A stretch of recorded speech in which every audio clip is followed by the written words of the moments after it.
مدارس زندہ باد، دینی مدارس زندہ باد، میرے مدارس زندہ باد۔ الحمد لله نحمده ونستعينه ونستغفره ونؤمن به ونتوكل عليه ونعوذ بالله من شرور أنفسنا ومن سيئات أعمالنا، من يهده الله فلا مضل له ومن يضلله فلا هادي له، ونشهد أن لا إله إلا الله وحده لا شريك له، ونشهد أن سيدنا ومولانا محمدا عبده ورسوله أرسله بالحق بشيرا ونذيرا وداعيا إلى الله بإذنه وسراجا منيرا، وصلى الله تعالى عليه وعلى آله وصحابه وبارك وسلم تسليما كثيرا كثيرا. أما بعد، فقد قال الله سبحانه وتعالى في الكلام المجيد والفرقان الحميد: أعوذ بالله من الشيطان الرجيم، بسم الله الرحمن الرحيم. إن عدة الشهور عند الله 12 شهرا في كتاب الله يوم خلق السماوات والأرض منها 4 حرم، ذلك الدين القيم. وعن أبي هريرة رضي الله تعالى عنه قال: قال رسول الله صلى الله عليه وسلم: أفضل الصيام بعد رمضان شهر الله المحرم. وقال النبي صلى الله عليه وسلم: من صام يوما من المحرم فله بكل يوم 30 يوما، أو كما قال النبي صلى الله عليه وسلم. گرامی قدر سامعین، قرآن کریم کی ایک آیت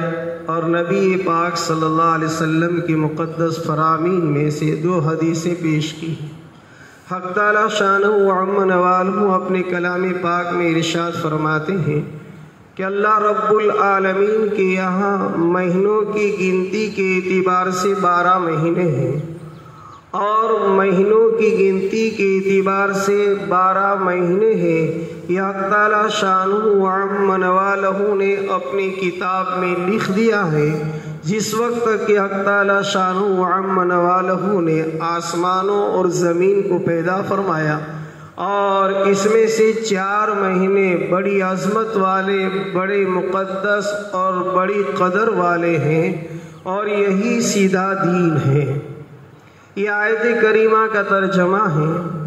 اسلامی سال کے اعتبار سے اسلام کے ابتدائی مہینہ جو ہے وہ محرم الحرام ہے،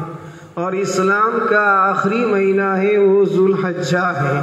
یعنی ذی الحجہ پر اسلامی سال ختم ہوتا ہے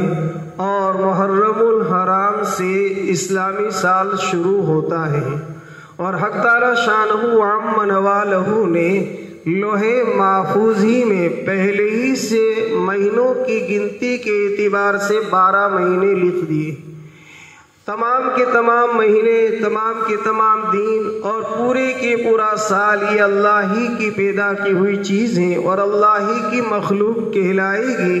لیکن حق تعالی شانہ وعم نوالہ نے اپنی مخلوقات میں جس طریقے سے کسی کو افضل، کسی کو اکرم، کسی کو محترم بشان بنایا ہے، اسی طریقے سے اللہ رب العالمین نے مہینوں کے اعتبار سے بھی کسی کو مقدس، کسی کو افضل، کسی کو اکرم بنایا ہے۔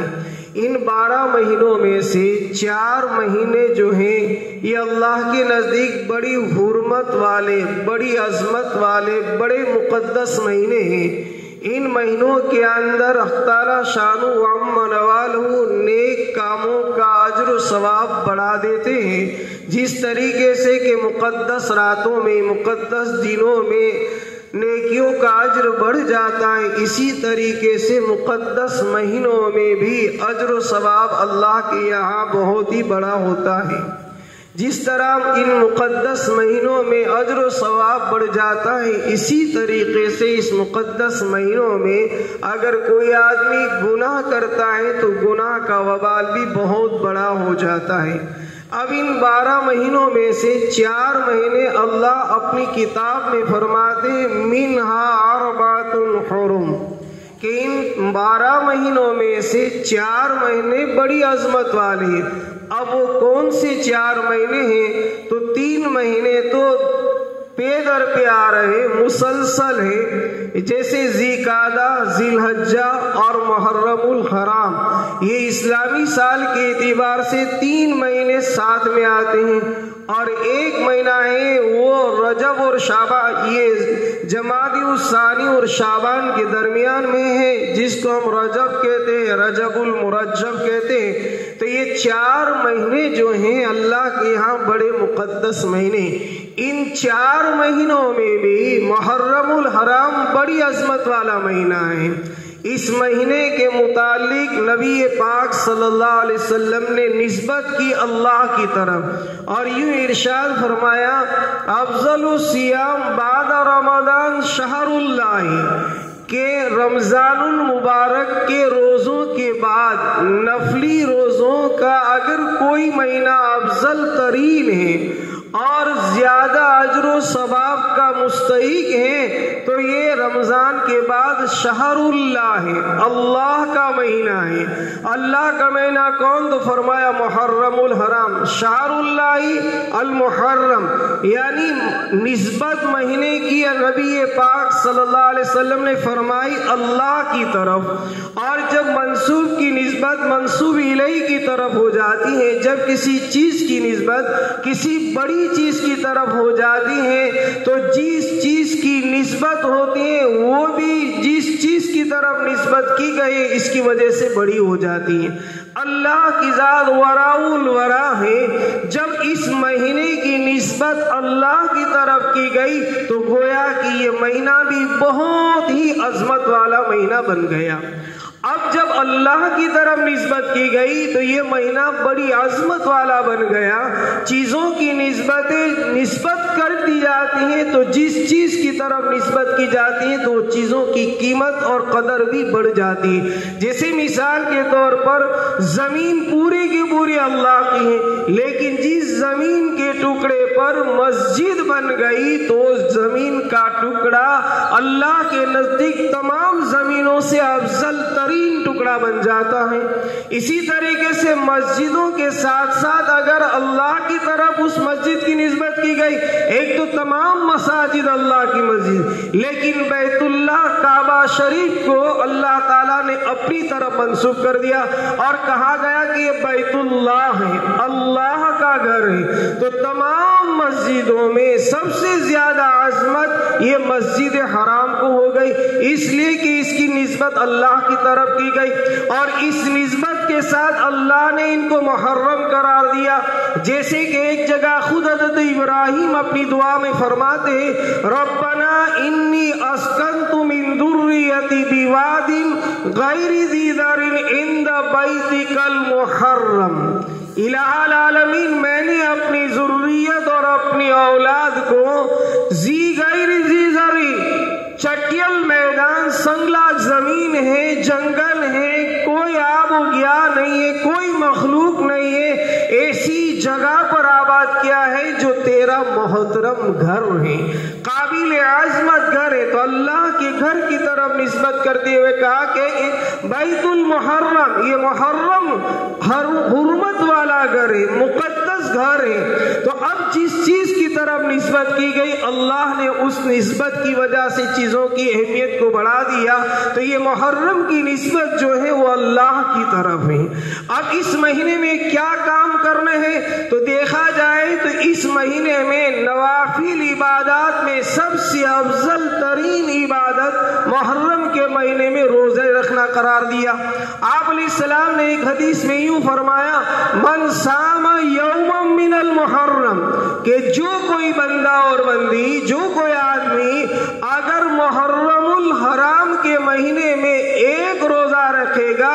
فَلَهُ بِكُلِّ يَوْمٍ مِّنَ الْمُحَرَّمِ فَلَهُ بِكُلِّ يَوْمٍ 30 يَوْمًا، تو اس کو ایک روزے کے بدلے میں اللہ 30 روزوں کے برابر اجر و ثواب دیں گے۔ اب اندازہ لگاؤ، ایک روزہ، عام نیکیوں کا قاعدہ اللہ نے یہ بیان کر دیا منجاب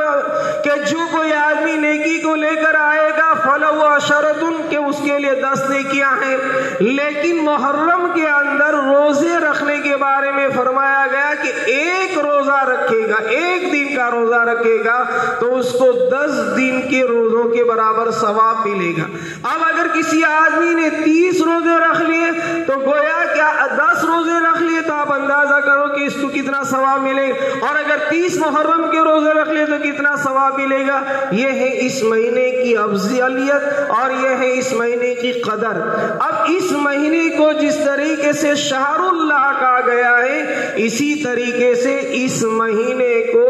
ہجرت کا مہینہ بھی کہتے ہیں، شہادت کا مہینہ بھی کہتے ہیں۔ ہجرت کا مہینہ کیوں کہتے ہیں؟ اس لیے کہ نبی پاک صلی اللہ علیہ وسلم کی مقدس زندگی نبوت کے بعد کی 13 سال یہ مکہ المکرمہ میں گزری۔ ان 13 سالوں میں مشرکین مکہ نے آپ کو کبھی چین اور سکون سے رہنے نہیں دیا، بلکہ آپ کو اتنا مکہ محبوب کہ ساری کائنات میں مکہ جتنا محبوب تھا اتنا کوئی شہر محبوب نہیں تھا، لیکن مکہ کے لوگوں نے آپ کو اس بات پر مجبور کر دیا کہ آپ وہاں سے ہجرت کریں۔ چنانچہ دین کی حفاظت کے لیے اور دین کی دعوت کے لیے اور دین کی نشر و اشاعت کے لیے سب سے کٹھن مسئلہ اگر کوئی ہو سکتا ہے تو وہ ہجرت ہے۔ اس لیے کہ ہجرت جو ہوتی ہے وہ اپنے عزیز وطن کو چھوڑنا ہے، اپنے مکان کو چھوڑنا ہے، اپنے عزیز و اقارب رشتہ داروں کو چھوڑنا ہے، اور صرف حفاظت دین، اشاعت دین اور دعوت دین کی خاطر چھوڑ کر دوسری غیر آباد جگہ پر، غیر مانوس جگہ پر، کوئی وہاں پر جان پہچان نہیں ہے، کوئی عزیز رشتہ دار نہیں ہے، کوئی وہاں پر اپنا وطن نہیں ہے، ایسے وطن میں خالص لوجہ اللہ دین کے خاطر جانے کو ہجرت کہتے ہیں۔ اب نبی پاک صلی اللہ علیہ وسلم نے مکہ المکرمہ کی زمین پر 13 سال گزارے، لیکن کفار مکہ اور عرب نے آپ کو وہاں چین سے دین کا کام نہیں کرنے دیا۔ اب آپ مکہ سے تشریف لے گئے طائف کی طرف۔ طائف کا قصہ ہم سب کو معلوم ہے۔ آپ نے یہ سوچا کہ طائف جائیں گے تو طائف سے کچھ دین کی حمیت والے اور دین کی ہمدردی والے ملیں گے، وہاں سے بھی کوئی اچھا سلوک نہیں، بلکہ مکہ سے کہیں زیادہ خراب سلوک طائف والوں نے کیا۔ اب اس کے بعد آپ علیہ الصلوۃ والسلام کو رب العالمین حکم دے رہے مدینہ کی طرف ہجرت کرنے کا، اور مدینہ المنورہ کی طرف جب آپ نے ہجرت کی نیت کی، یہ مہینہ تھا محرم الحرام کا۔ محرم الحرام کے مہینے میں آپ نے مدینہ المنورہ جانے کی نیت کی اپنے رفیق ساتھی حضرت ابوبکر کے ساتھ۔ اب آپ نے محرم کے مہینے میں نیت کی اور اس کا عملی جامہ پہنایا آپ نے تقریباً 26 یا 27 صفر المظفر کو۔ تو اب ہجرت کی ابتدا بھی جو آپ نے کی ہے وہ محرم الحرام کے مہینے میں کی ہے۔ اسی بنا پر حضرت عمر فاروق رضی اللہ تعالی عنہ نے جب سن ہجری کب سے شروع کیا جائے، یعنی سن ہجری جو آپ نے ہجرت فرمائی ہے تو کون سے مہینے سے سال کا نام رکھا جائے، تو چنانچہ آپ کی خلافت کے 5 یا 6 سال گزرے تھے، آپ نے صحابہ کے مجمع کو بلایا اور فرمایا کہ ہم اب سن ہجری کی ابتدا کر رہے ہیں کہ مکہ المکرمہ سے آپ نے ہجرت فرمائی تھی محرم الحرام میں نیت کر کے سفر میں، اب ہمیں سال کی ابتدا کرنا ہے کہ ہجرت کا سال کون سے مہینے سے شروع کیا جائے۔ تو تمام صحابہ کرام کی اجتماعی مشورے سے اور اجتماعی رائے سے یہ طے ہوا کہ نبی پاک صلی اللہ علیہ وسلم نے محرم الحرام میں نیت کی تھی، اس لیے ہمیں چاہیے کہ محرم الحرام سے ہجرت کے سال کا آغاز کیا جائے، اسی لیے جیسے 12 مہینے پورے ہوتے ہیں اور ذی الحجہ ختم ہوتا ہے وہیں سے سن ہجری لگ جاتا ہے اور سال بدل جاتا ہے، جیسے انگریزی سال کے اعتبار سے سال بدلتا ہے، دسمبر پر پورا ہوتا ہے، جنوری میں ختم ہوتا ہے، اسی طریقے سے اسلامی سال کے اعتبار سے ذو الحجہ پر ختم ہوتا ہے اور محرم کے اندر شروع ہوتا ہے۔ اب یہ محرم کے مہینے میں اور ذی الحجہ کے مہینے میں تھوڑی سی تحقیق نظر کریں تو نظر آئے گا کہ سال کا آخری مہینہ جو ہے وہ بھی قربانی والا ہے اور سال کا شروع مہینہ ہے وہ بھی قربانی والا ہے۔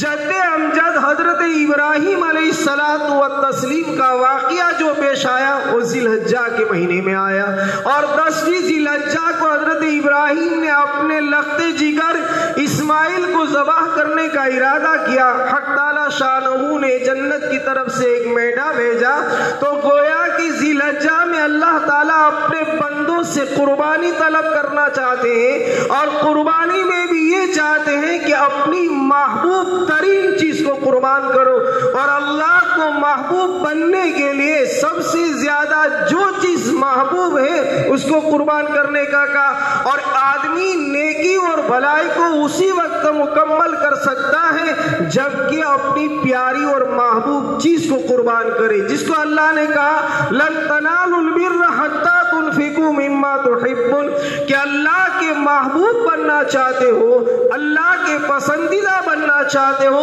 تو تمہیں چاہیے کہ تم اپنی محبوب چیز کو قربان کرو۔ تو ذی الحجہ میں اللہ تعالیٰ نے بندوں سے قربانی طلب کی اور محرم الحرام میں خود اللہ نے بندوں کو طلب کیا۔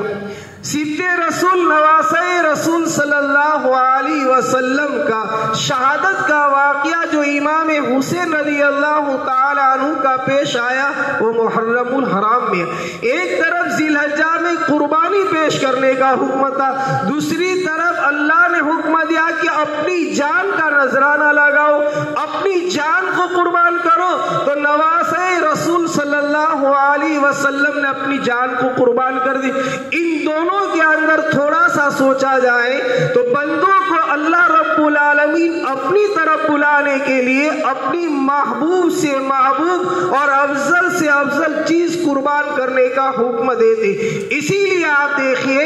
اسی مقدس مہینے کی 1 تاریخ کو حضرت عمر فاروق رضی اللہ تعالیٰ عنہ کی بھی شہادت ہوئی ہے، اور حضرت عمر فاروق رضی اللہ تعالیٰ عنہ اللہ کی زمین پر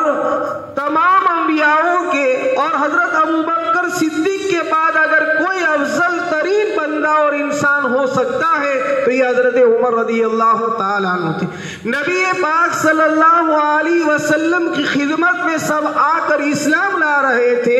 لیکن حضرت عمر رضی اللہ تعالیٰ عنہ کے اسلام کے لیے اللہ کے نبی نے خود اللہ سے دعا مانگی اور فرمایا کہ اے اللہ، تیرے اسلام کے خاطر، تیرے دین کے خاطر تیرے 2 بندے مکہ کی زمین پر بڑے شمار کیے جاتے ہیں، ایک تو ابو جہل ہے اور ایک عمر ابن خطاب ہے۔ ابو جہل قوم کا سردار بھی ہے، قوم کا رئیس بھی ہے، قوم پر چلتی بھی ہے۔ حضرت عمر فاروق رضی اللہ تعالیٰ عنہ قوم کے لیڈر ہیں اور انتہائی شجاعت والے، انتہائی بہادر آدمی ہیں۔ ان کی آواز کے اندر اللہ تبارک و تعالیٰ نے ایک مرغوبیت رکھی تھی کہ ان کی آواز پر لوگ جمع ہو جایا کرتے تھے، اور مکہ المکرمہ میں سب سے زیادہ لکھے پڑھے ہوئے حضرت عمر رضی اللہ تعالیٰ عنہ تھے۔ تو آپ نے اللہ سے عرض کیا اور دعا مانگی کہ ان 2 میں سے جو تجھے زیادہ محبوب ہو اس کو تو ہدایت دے دے، دونوں کو نہیں، 2 میں سے جو زیادہ محبوب اور پیارا ہو اس کو تو ہدایت دے۔ حق تعالی شانہ نے حضرت عمر کے بارے میں آپ کی دعا قبول فرمائی اور حضرت عمر رضی اللہ تعالیٰ عنہ کو ہدایت دی، اور یہ دار ارقم میں آ کر ننگی تلوار لے کر آئے تھے آپ کے سر کو قلم کرنے کے لیے، لیکن آپ کی گزشتہ دنوں کی دعاؤں کی برکت سے حضرت عمر رضی اللہ تعالیٰ عنہ اسلام میں داخل۔ یہی حضرت عمر رضی اللہ تعالیٰ عنہ ہے کہ ان کی تقریباً 10 سالہ دور خلافت کے زمانے میں اسلام کا پرچم جتنا لہرایا اور جتنا اسلام پھیلا کسی اور خلافت کے زمانے میں نہیں پھیلا۔ آپ اتنے بڑے بہادر صحابی تھے اور آپ نے اسلام کو پھیلانے میں جو محنت اور جو کاوش کی، ان میں سب سے بڑے بڑے ملک تھے، کیسر و کسرا، فارس اور یمن، یہ بڑے بڑے ملک دشمنوں کی آنکھوں میں آنکھ ڈال کر مقابلہ کرنے کے تھے۔ حضرت عمر رضی اللہ تعالیٰ عنہ نے ایران کو فتح کیا، عراق کو فتح۔ ایران کی شیعت کے اندر یہ چیز بھری ہوئی تھی کہ حضرت عمر نے ہمارے ملک کے ٹکڑے ٹکڑے کر دیے ہیں اور عمر نے اسلام کی خاطر اس ملک کو فتح کیا ہے، تو ایک نہ ایک دن ہم عمر سے ضرور انتقام لیں گے اور ضرور بدلہ لیں گے۔ اب انتقام کی شکل کیا بن رہی ہے وہ بھی ایک عجیب و غریب ہے کہ ایک غیر مسلم مشرک پارسی جو حضرت مغیرہ ابن شعبہ رضی اللہ تعالی عنہ کا غلام تھا، جس کا نام لولو فیروز نامی تھا، یہ ابو لولو فیروزی نامی یہ مجوسی اور پارسی تھا، بڑا فنکار تھا، بڑا کاریگر تھا، بڑا ہنر اللہ نے ان کو دیا تھا۔ ایک طرف تو وہ نقاش تھا، نقش و نگار کر رہا تھا، بڑا ماہر پینٹر تھا، دوسری طرف یہ بڑھئی اور ستھار تھا، اور تیسری طرف یہ لوہار تھا، یعنی کئی صفات کاریگری کی ان میں جمع ہو چکی تھی۔ مدینہ المنورہ میں کچھ اچھے کاریگروں کی ضرورت پیش آئی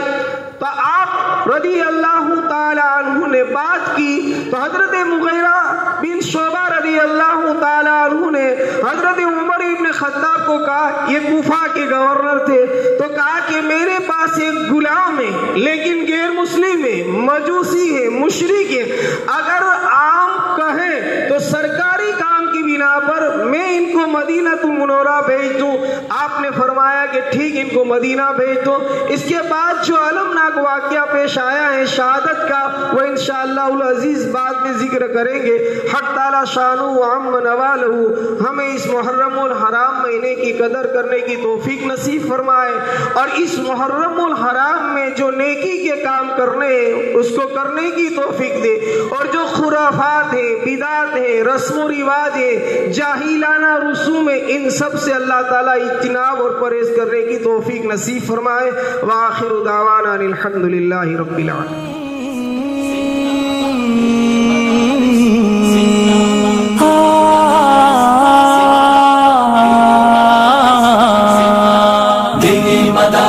زندہ باد میرے مدارس، زندہ باد دینی مدارس، زندہ باد میرے مدارس، زندہ باد دیا ہے امن کا پیغام یہ دینی مدارس۔